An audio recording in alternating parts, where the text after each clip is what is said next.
Yeah, whoever thought that Kevin Bacon thing of 7 degrees of separation, or 6 degrees of separation would ever take off like this? Huh? Yeah, if he ever comes down with COVID, we're all screwed. Yeah, right. The entire nation goes into quarantine. World.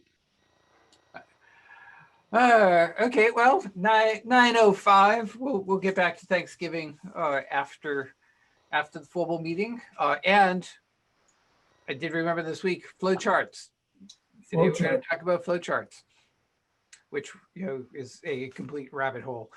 But it's what, November 19th. This is the Wayside Cleanup office hours. It's being recorded. The rules are on the board behind me. And we're here to take your questions and avoid answering them to the extent that we possibly can. But we're interested in seeing how you're doing and letting you know how we're doing. The big news for us is became official from an email from the Secretary of Energy and Environmental Affairs that we will be telecommuting officially, through at least the end of March. Oh. This didn't come as a surprise to the DEP Boston folks because they're beginning construction in our building in a couple of weeks that will pretty much prevent us from going in as well for the same period. So we had been forewarned and told to, if you need to come in and grab stuff and get it out before December. But that applies to all the offices, Paul? Well, the word from the Secretary, the end of March date, I would assume it applies across the Secretariat. Yeah, okay. And I would assume that EEA is not unique among state agencies. So I think that means it's status quo for state agencies across the board. Yeah. So not surprising. And our EA is working towards getting where it would have been nice to have been a year ago, which is having all of our staff with up-to-date laptops so that telecommuting could be a seamless activity. And they are slowly but surely getting us there. So at least they're making it possible for us to do the work. We're kind of in the process of kind of looking back and seeing how things are going in terms of, we being DEP in general has some obligations to EPA for implementing some of their programs, including inspections and stuff like that. So we're all kind of looking at how all of that is going over the past few months. And from the Wayside Cleanup point of view, we don't have those EPA reporting requirements, but looking back, a lot of our work involves around doing things like audits, and those can generally be done remotely. Our on-site inspections associated with audits, often can be drive-bys, particularly where they're related to AULs and that sort of thing. So that work seems to be going pretty well, and where there are site-specific work that's being done, we're doing that as well as needed. Remotely a lot, but I don't think our actions, our activities have, once we got over the adjustment, I think they've come back pretty well over the past few months. So, I think we're doing pretty well. At some point, I think somebody mentioned the other day that, and I do want to go back and look at things like notifications are down, which it wouldn't be surprising given, the general transportation movement of materials might be off. So the kind of 2-hour tanker truck overturning, that sort of thing might be down. But also because development might be slowing the 120-day type of notification that is involved in property transfers and redevelopment work might be down as well. So, should I have some free time, I think it would be fun to dig into some of the numbers and look at them. So maybe I'll report back one of these meetings on those.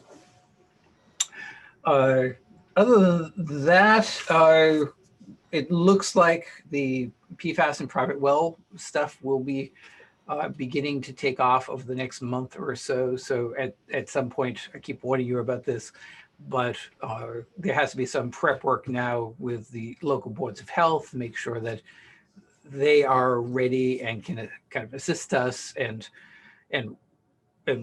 make sure that we're not doing anything that will overwhelm them, because obviously if we're sampling for PFAS in private wells, the boards, if we find anything, the boards of health will definitely be involved. But once we kind of make those contacts and figure out which towns are prepared to kind of work with us, if any, then that will begin moving ahead. And Matt and I were talking about risk communication for PFAS earlier before you guys came on. And that is one of the reasons why I have interest in risk communication, because we will be doing a lot of it for obviously for the public water supply sampling that's going on, but also at a personal level, private well by private well, should we begin to find things. So how you communicate the results of PFAS sampling to private well owners and kind of what level of concern they should have and what they should do about it is all something we'll be dealing with over the next few months. And there'll be, once we have some information, some kind of standard document, well, we have standard documents that are in draft form, but once we have those, make them available to the LSP community as well, because A, they may be of interest to you, B, you may be contacted by clients or potential clients about what these may mean. So it would be interesting to kind of get your feedback on some of these things as well. I wish I had a cat, Marilyn. Such as what companies to invest in that have PFAS filters to put on private wells? I'm not going to go there. I just did I wouldn't go there either, but I just did my conflict of interest trading late yesterday afternoon for the year.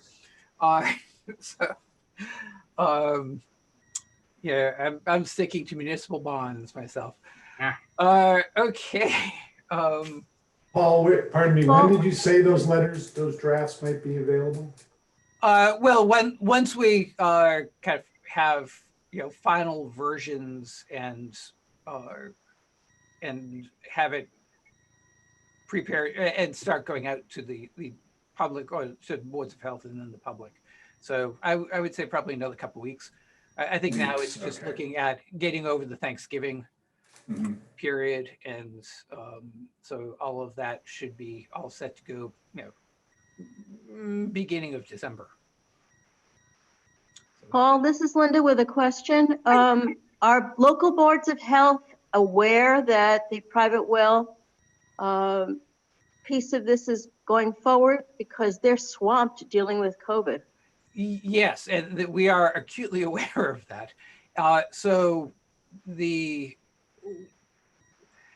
I mean, the answer is some of them are right now.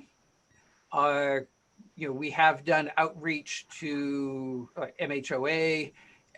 We've done outreach to the Department of Public Health. They are working with us on that.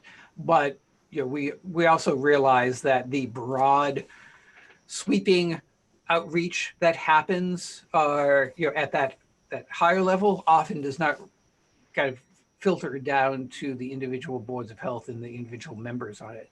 So we are going, before we start any work in any town, we are going to contact the Board of Health directly and set up a meeting with them to explain kind of what we would like to do and how we would go about it, what information we'd be making available to them, how the steps that we've taken to try to kind of avoid them getting swamped with inquiries and calls, and how they can redirect it to experts that we have, both contracting and our own internal experts, so that they avoid getting swamped.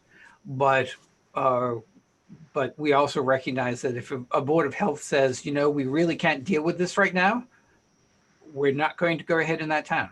I mean, we have, the goal is not to overwhelm them, but to work with them, and if they are swamped with COVID, then there are about 80 or so towns that we're going to focus on that primarily get their drinking water from private wells.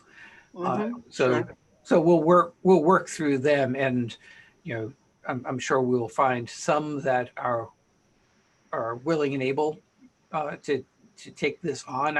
And the goal is to have minimal, if any, burden on the Board of Health, but recognizing it's almost inevitable that they will be getting some calls. Yeah.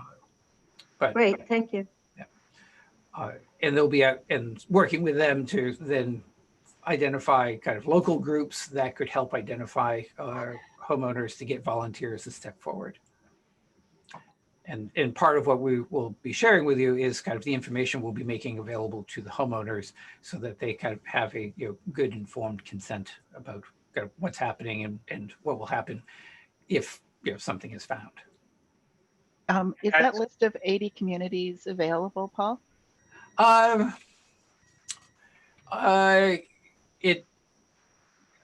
sure it is. Somebody internally asked me that like yesterday, and I wasn't able to quickly put my hand on it. I'm not. Most of this work is being done through our water folks. So it's something that, yes, I can find. It will be available. I just don't have it handy now. I know the statistics that there's about 80 that have more than 60% of their water coming from private wells. There are a handful, maybe like 6 to 8, that have absolutely no public water supplies at all, not even transient, non-community, all of the various small things. And then, many with a mixture of public water supplies, small public water supplies and private wells. So it would be interesting to move through that. So that's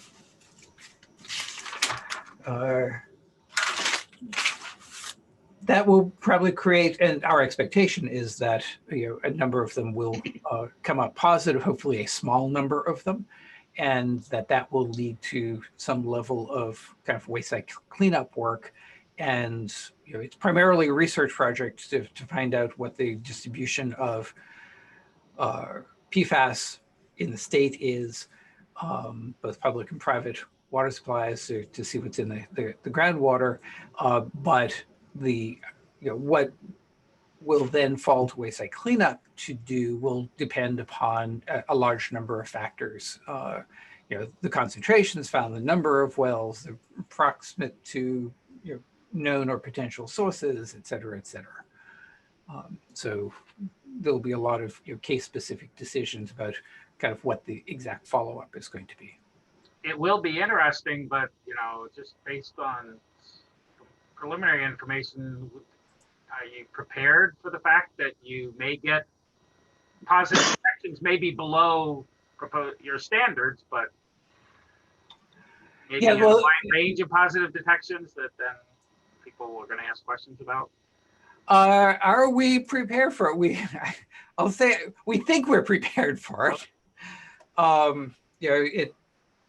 We have been dealing with both detections in public and private wells for the last few years now. So we have some experience both in the communications and figuring out what needs to be done in a variety of different aspects. But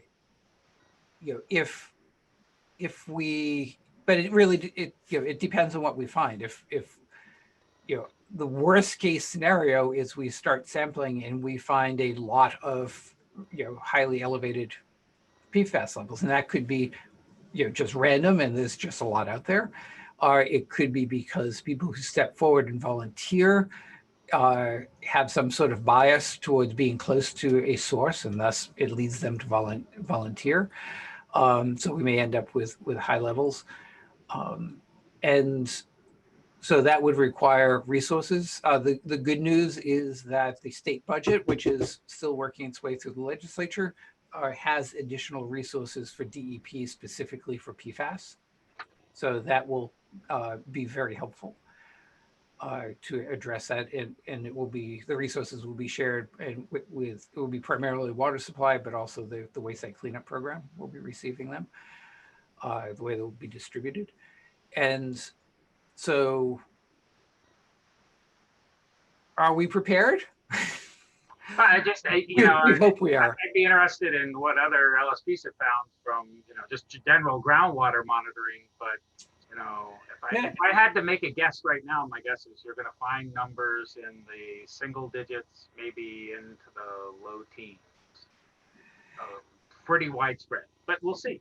Yeah, well, I mean, what we have seen in Massachusetts, I think the kind of the most analogous sampling was done on the Cape with Silent Spring and those guys.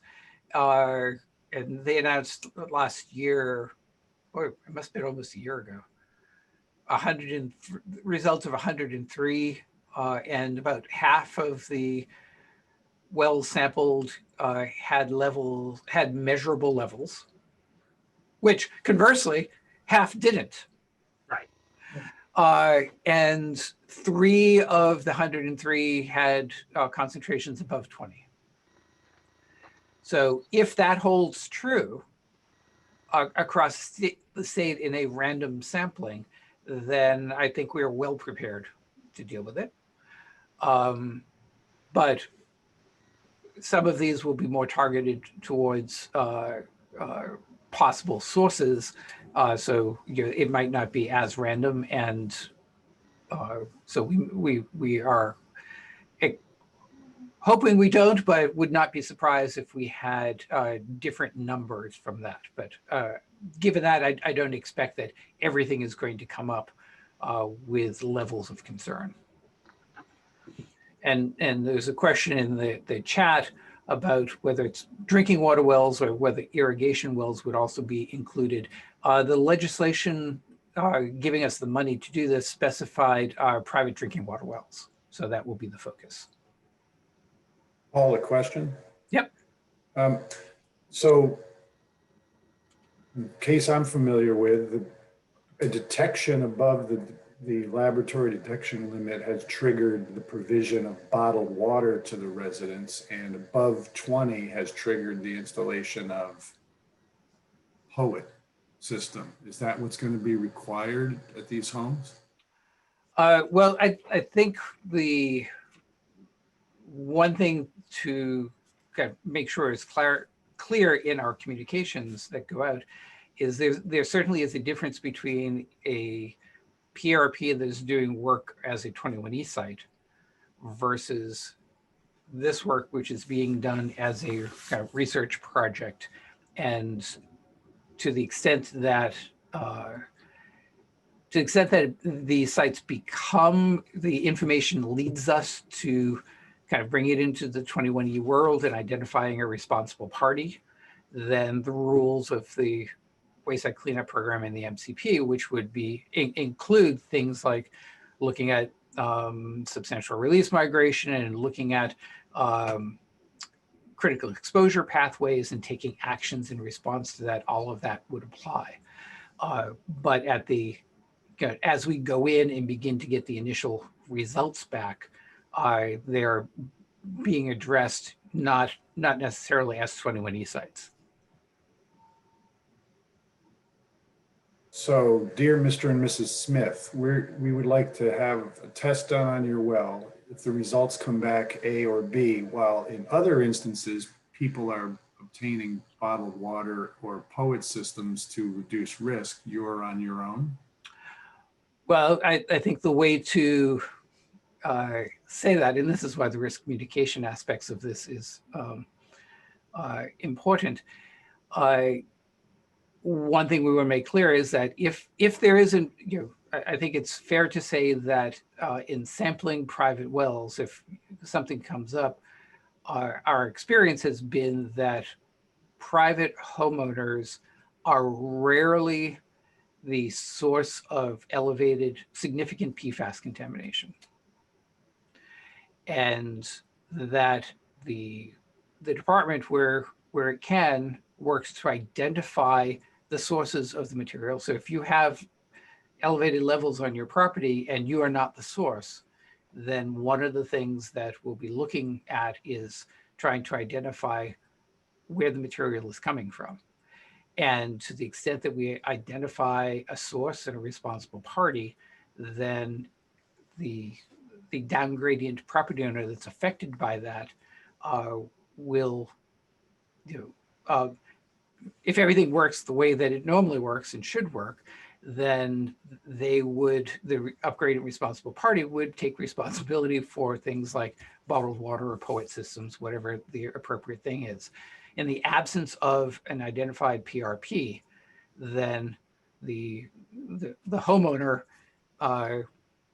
has to make decisions about kind of how they're going to be addressing it. There are obligations for the department to ensure that imminent hazards are addressed in a timely manner, and we take those very seriously. And we will work with the homeowners in every case to kind of provide them with technical resources. If they have financial inability and there's an imminent hazard, then the state may step in and take some direct actions. So it's going to be very case specific on what follows out, whether there's a PRP or not, what the levels actually are.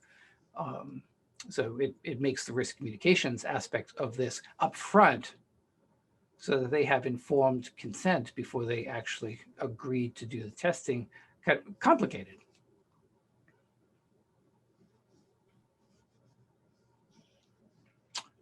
Hey, Paul, sort of to make risk communication even more difficult. You have to. Have you been seeing, I mean, I've been hearing more of these kind of articles, and I don't know if it's credible or not. It's all based on non-peer reviewed research that's going on globally, but an apparent link between PFAS exposure and COVID vaccine effectiveness and COVID symptom worsening. So in other words, some line of evidence that if people have PFAS exposure, they are going to have worse COVID symptoms and they might have less effectiveness with the vaccine when it comes out. Have you been seeing any of that? I've seen, I think, some similar articles. I would go back to, and now my memory is failing me, but there is some very good research. I think done in, was it the Seychelles Islands? No, not the Seychelles. See, my memory is going. And it's been a couple of years since I looked at it, but there's some kind of early PFAS research on the effect of PFAS exposure on the immune system and the ability for children, and the study was done in children, to mount an immune response to vaccinations. Unrelated to COVID, well before COVID occurred. And these it was somebody from Harvard who's doing the work, and it was Seychelles are in the Indian Ocean. So it's not the Indian Ocean, it's islands in the Atlantic. But you can look it up. Azores? It might have been the Azores, but that's not. Throw out some more around the Azores. There's another group of islands around the Azores. Oh, yeah. And I think that was them. And Canary? No. But you can look. Somebody should Google while I'm talking. PFAS vaccinations, immune response, Harvard, and the name of the famous, in PFAS circles, author, who's often quoted in these things. And I actually heard him speak once. Will come up.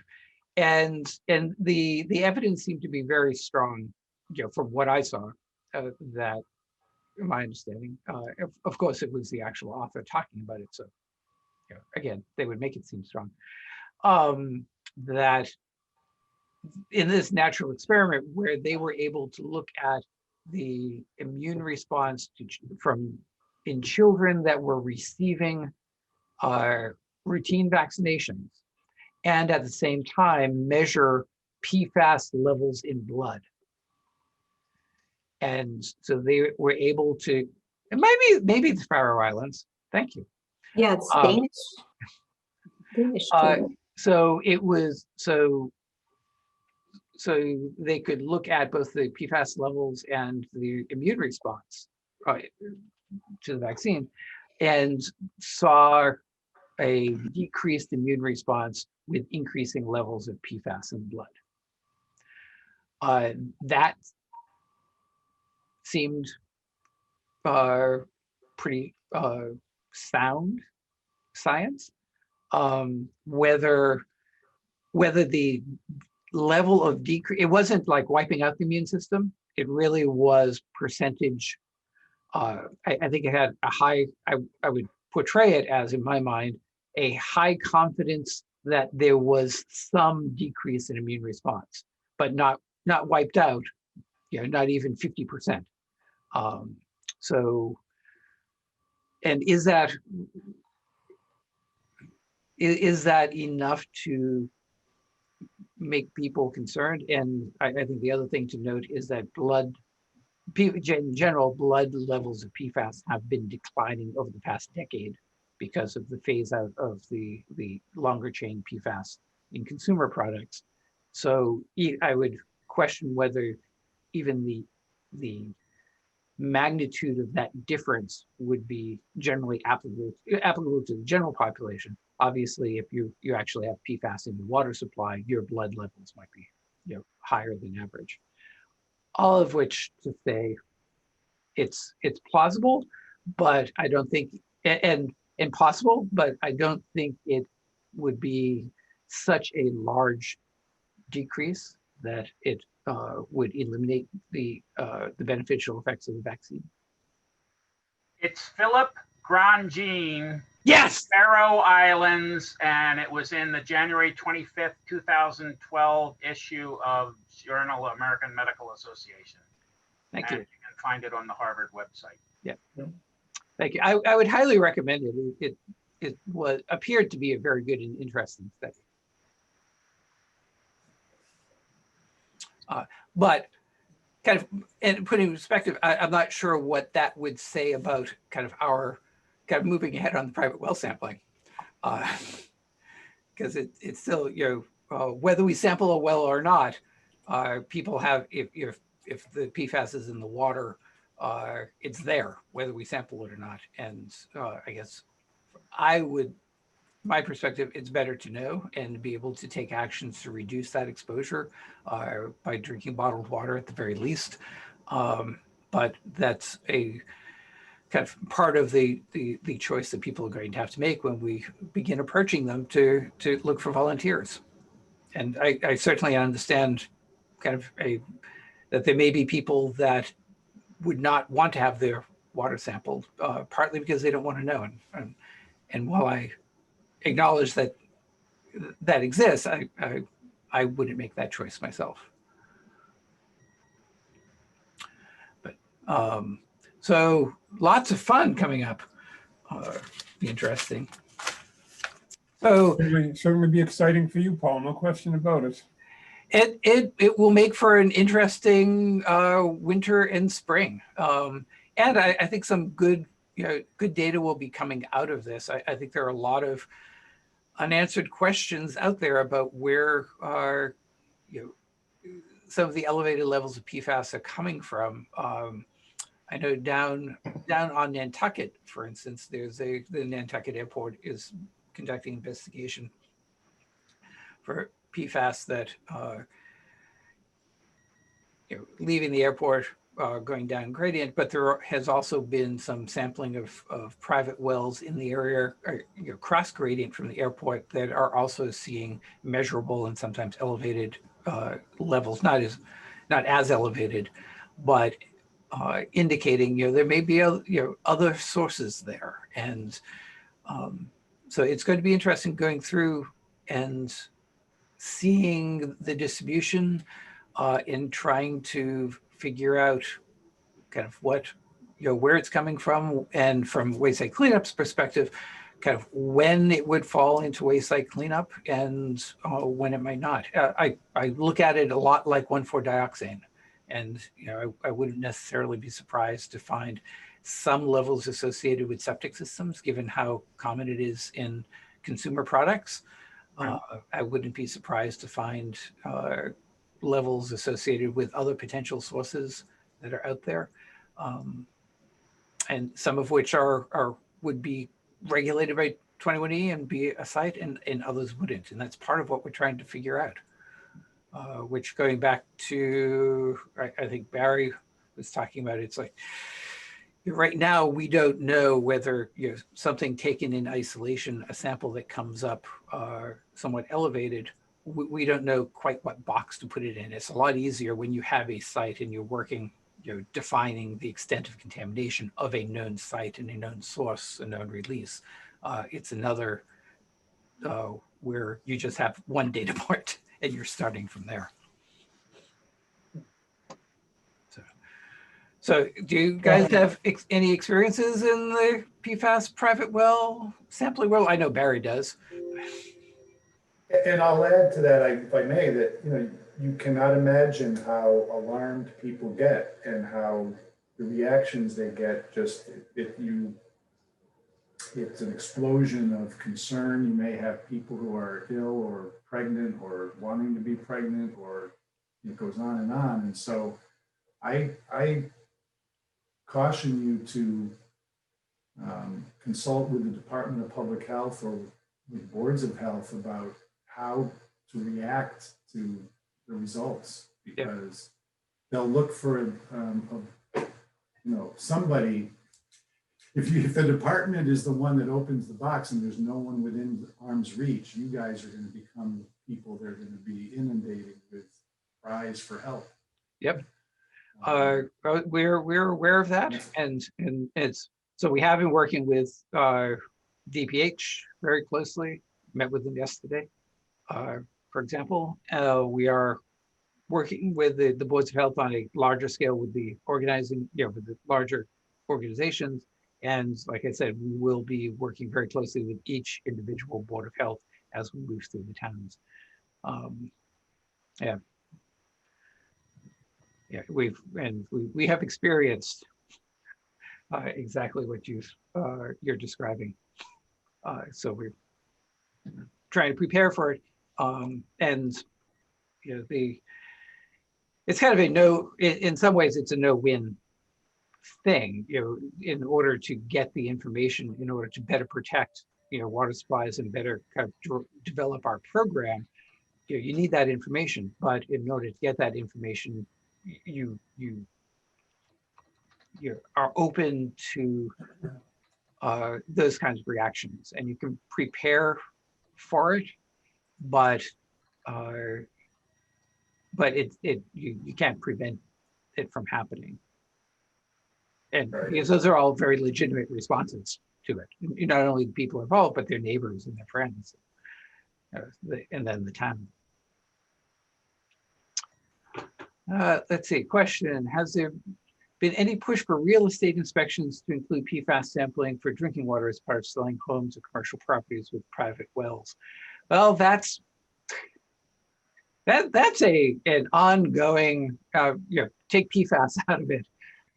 You could substitute TCE or PCE or anything in that. I don't believe that there are any rules or requirements for sampling of private wells as part of a property transaction. I would think that it would be best management practices, due diligence, to do at a residential level what often happens at a commercial level, where you have that sort of due diligence before somebody buys a property.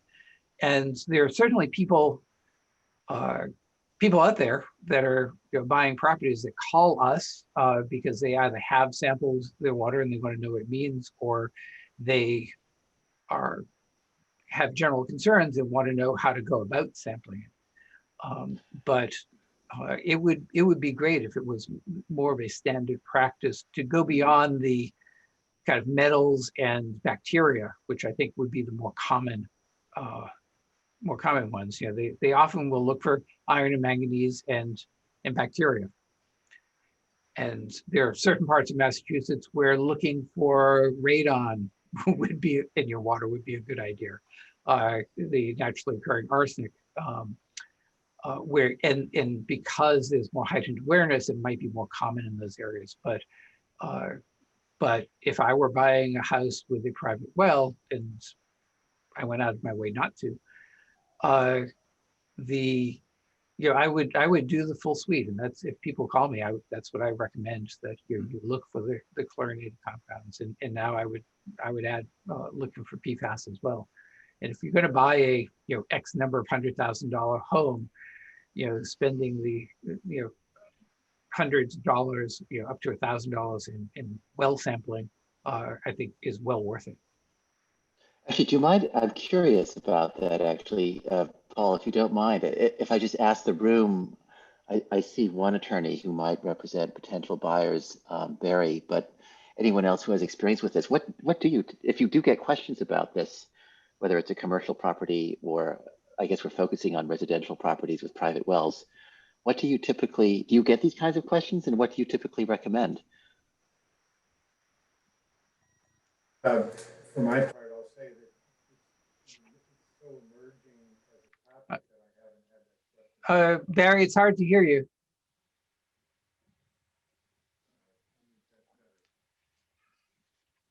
Barry, we lost your audio. The answer remains unsettled. Well, I'll tell you, to my point of view, I can't even remember the last time I've had to look at a water supply. I mean, again, we don't do, typically for site assessments, we don't do the 1 to 4 family homes, right? Because they're not covered under 21E. And rarely have we been asked to do commercial water supplies, private wells and commercial properties. Can you hear me now? Yep. Yes. Yeah. Okay. I was going to say that, yeah, that question hasn't come up on any, I don't do residential transactions, but just generally, I think it's, if there was other due diligence going on, there might be testing done of water supply, but in a commercial setting, it probably wouldn't come up if there was no other environmental due diligence going on. But that's now. I think it'll be a matter of a year or two before it starts becoming a common element of property transactions. Yeah, Paul, you haven't necessarily asked that, 21E sites be tested for PFAS just in general, but other states have indicated that New York does that for their brownfield sites. Connecticut is generally encouraging, and certainly any sites that are under ACO or something. I have a site like that in Connecticut where they said, oh, and include PFAS, because we just want to find out, what's in the area. And so Rhode Island has done that at a number of their sites. So I think Barry's right. On home inspections, talking about private residences, I mean, home inspections, I don't know if they still do, would include a checkbox for UV insulation. And I'm wondering, in the future, is it going to include a checkbox for PFAS if you've got a private well? Maybe the route would be through the home inspector, and he would sub out the sampling. Or ASTM phase 1 or phase 2, right? Right, but as Larry brought up, you usually don't do those for private residences. And I think the UFI requirement, that checkbox, and if UFI, there's lead paint, It might be radon now. I'm not sure. It's been a while since I bought a house. But I think those were all kind of driven by legislation. Yeah, those are statutory. We looked at that, for example, just to add check boxes for homeowner tank inspections. And so it seems like it's a high bar to get something added to that list. Yeah. I also don't know whether private well sampling when a property transfers is best practice, or I don't think it's mandated. No, and I don't think it's mandated, and their private wells in general are regulated by the local boards of health. So there may be towns where there is a mandate or some periodic testing. It will depend town by town. But I think, again, where it does happen, it's mostly focused on iron, manganese, and bacteria. And maybe locally important, naturally occurring things like radon or arsenic. I don't think there's a broad due diligence type of sampling that I would recommend. I do recommend whenever I get one of those calls. Yeah, I know there are forms that, I was just going to say, I know that there are forms that are often used in different jurisdictions when you first make an offer on a home that have various contingencies in them. And I don't know what the process is for creating those forms, but I imagine that those forms may include some of these kinds of contingencies that we're talking about, but it sounds like certainly not PFAS yet. well, I think it's community by community too. I mean, I think some boards of health will go, whoever it is that's issuing the permit or has to approve it, requires more testing than others, but I think that's hit or miss. Yeah, and often the requirements are at the point of installation. But if you are if you have a well that's been there for forever, I'm not sure what any ongoing testing requirements are. Mm-hmm. Yeah, but if I ever buy a house with a private well, I'm definitely having it tested. Yeah, good idea. Yeah, not going to happen. I like being on MWRA water. It's tasty. It's well regulated. They do a great job. Thank you, MWRA, if you're listening. Thank you, Western Massachusetts. Yes, in all the towns that were sacrificed for the benefit of my drinking water. And for the benefit of hiking out there. That's what was really one of the worst parts about my son moving to Maine from Shutesbury, that I don't get those opportunities to go hiking around the Quabbin like I used to. Now it has to be a dedicated trip out there, which doesn't really happen very often. So let's see, anything else we want to talk about? So we did have a question from last week from the LSPA about the status of all of the reg changes and whether anything had changed, changing different from what we talked about in March. And I think at this point, we just want to kind of reinforce that really not much has changed since March, and that the issues and DEP's approach that we talked about in March still holds true now. So rather than getting into the details of kind of what they were and why they didn't change, just kind of they have not substantially changed, and we hope to get kind of finalize those regs in the near future, and we're working on that. Does anybody have any new questions they want to pose? Or any stories you want to tell us, observations about how work is going? Or about how observations about how DEP is doing its work? Oh, it's just been excellent, Paul, really. Oh, thank you, thank you. That little sound clip will be taken completely out of context and used repeatedly. It is the American way, after all. Yeah. I thought the presentation at last night's LSPA meeting by your colleague, Mr. I think Ziegler, was actually quite good. Oh, good. Yes, he is very good, very thoughtful. John is one of the best presenters of the auditors. I mean, he's been really great. I mean, when he first took on Ross years ago, it was illuminating. So last night was very informative. Yeah, the auditors in general, the audit section chiefs in particular, are very dedicated, thoughtful, experienced people. It's good to get them in situations where they can show that and express that. I mean, we know that, we deal with them all the time, but it's good for you guys to see it as well. Someday we'll go back to in-person audit trading where we break up into the small groups and talk about things. Those were great experiences and great ways to get the auditors out meeting you in something that's not across an actual audit. In the meantime, I'm sure I will take the chance of speaking for the LSPA, since Michelle has a boat picture up, that and Marilyn can jump in, we really appreciate the audit chief's regular meetings with the loss prevention and going over things. So keep the lines of communication open. Yep. Okay. Well, if you guys have nothing more officially, we can end the official part of this meeting. So that's the blank space I'll look for to cut the video.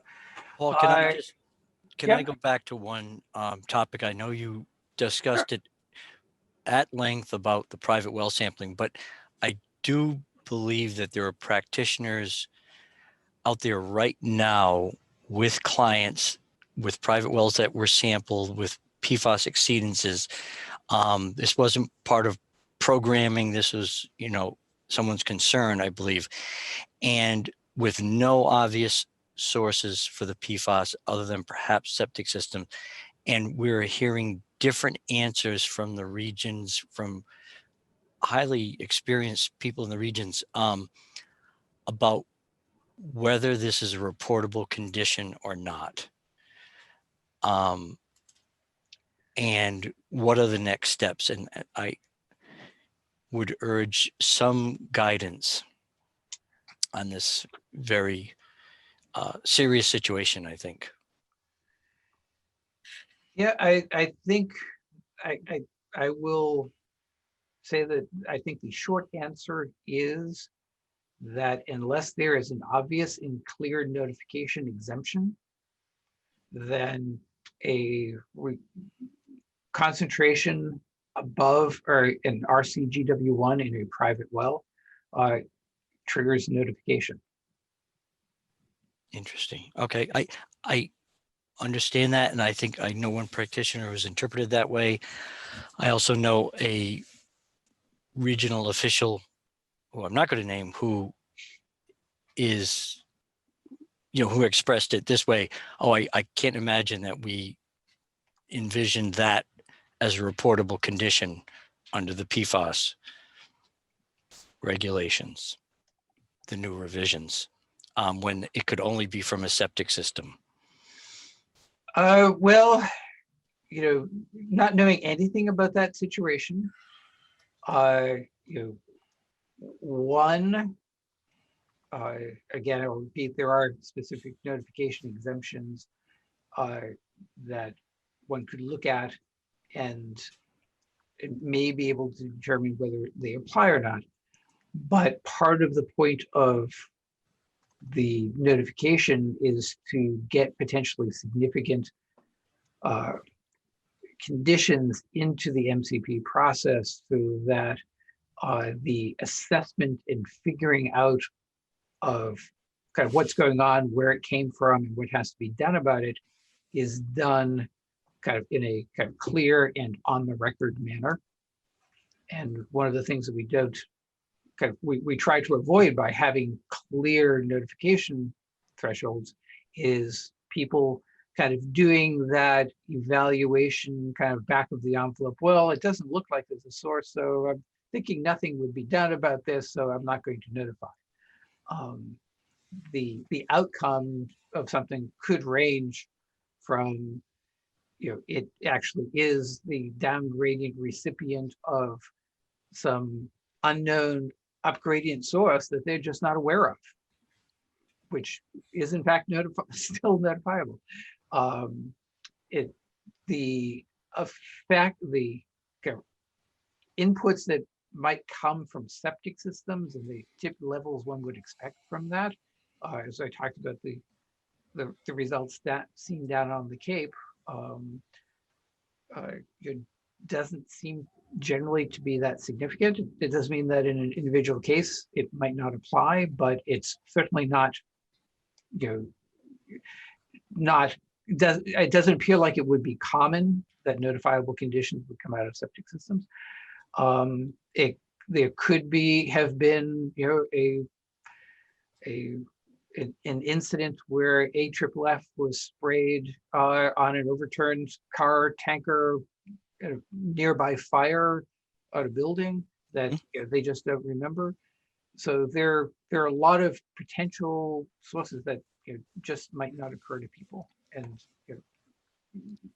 so the notification process is set up so that that assessment is on the record and can be evaluated, and without speaking to the particular case facts. Very good. And I think that's one of the reasons why we want to do this private well sampling, is to figure some of that stuff out. Thanks. Yeah. Okay. Anybody else? If not now, pause for a second, create a nice blank space.